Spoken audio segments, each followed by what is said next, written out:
Io sono Giovanni Milis. Giovanni Milis, sosia di Massimiliano Meda, di professione sosia di Massimiliano Meda. Lui è Mariano Fois di Quartuccio. Sosia? Sosia di Massimiliano Allora di Cagliari. Però sono Mariano Fois di Quartuccio. C'ha una faccia un pochettino strana lei, sembra che c'è, è arrabbiato, che Mi c'è? hanno legato, mi ha fatto avere già mezzo litro di vino. A stomaco vuoto, cioè cappuccino e vino immersi proprio. Andiamo a vedere bene, lui non è Gigi Sanno, lui è il sosia di Gigi Sanno. Nome vero? Luis Antonio Salvatier.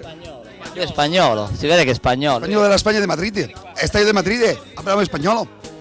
Habla. Porto Rico, buongiorno. Lei è il sosia? Di Gabriele. No, io sono Gabriele Costa, sono sosia di Raul Bova. Ma che cazzo? Ascolti, scusi. Se lui ha bevuto tanto vino, mi faccia capire, lei quanto ne ha bevuto? Ma non è vero, adesso no, è vero, ha ragione, lui lo usano nelle scene di sesso, quando Raul Bova faceva di sesso, mette lui e fa le scene. Vedo sempre, guardo Paul Bar de Sanai Caffè. Lui è il sosia del maialetto che stanno cucinando. Come si chiama, scusi, come sosia?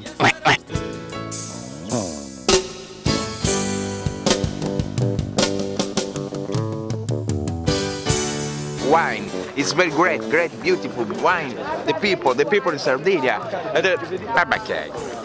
Io vedo sempre. Scusi, la camera è quella.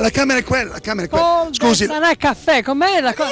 Caffè che Paul Bar de Sanai. sì, vabbè, è un sosia, poverino. È il cugino di Marco Picco. Questo è il mio cugino. È il cugino. Poi vieni Chicca, vieni, lei, ecco, questa è. Chicca. Lei è Buongiorno, la sosia. Lei è una ragazza cinese, si chiama Chicca, ed è la sosia di Chicca. Non è... Quanto ci assomiglia sta Chicca lei? Molto, sono la Chicca. Io guardo sempre Paul Bar de Sanai Caffè. Lei è il sosia? Di Olano Rossano. È una sorella che si chiama Olano Rosa. Invece Olano Bruno. Certo. E la madre? Non c'ho più l'ano. Aveva l'amo. Signori, devo dire siete quasi uguali, però devo dire una cosa. Dov'è il pornostar? Il pornostar dove sta? Io vedo sempre, guardo Paul Bar de Sanai Caffè. Dov'è il pornostar? Il pornostar dove sta? È sparito? Abbiate pazienza. Scusi, il pornostar, venga qua.